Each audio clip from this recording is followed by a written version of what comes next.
we're really entering the peak of fire season now in Washington in the last week of July.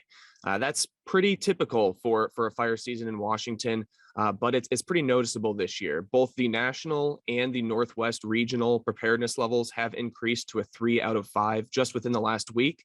And we've seen several new large fires in Oregon and Washington over the past 7 days.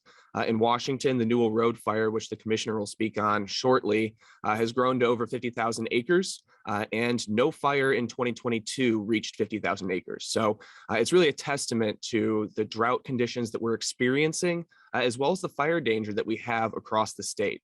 Now, in the medium and long-term outlook, there's some good news and some bad news.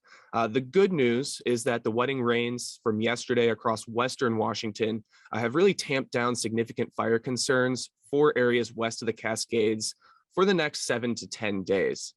East of the Cascades was not so lucky, really did not see much precipitation, though temperatures are 5 to 10 degrees cooler today and really for the rest of the week than we saw last week. Yeah, I don't think anyone in Washington is going to experience 95-degree temperatures for the next couple of days, and that's certainly welcome.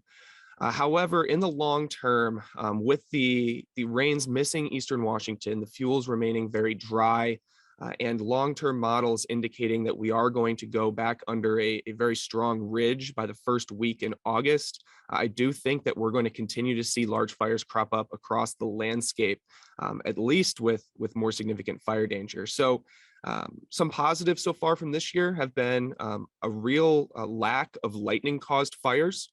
We have not had very much lightning this year to date. However, lightning typically does peak in early August in Washington. The DNR crews out on fires have been doing an amazing job, as well as the stewardship of the public in reducing the human-caused ignition. So while we do have very high fire danger indices, I do think that we're on a good track right now. So fire danger is going to continue to increase as we reach the peak of the fire season over the next couple of weeks. And fire weather will continue to play a threat, but things are going pretty well right now. We must continue to stress the fact is that a majority of our fires, still well over 80-85%, are caused by humans.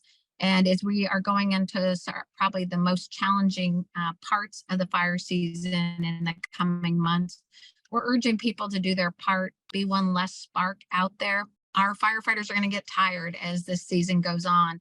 And we need everyone to make sure they're keeping themselves safe, their neighborhood safe, their community safe, and also our firefighters.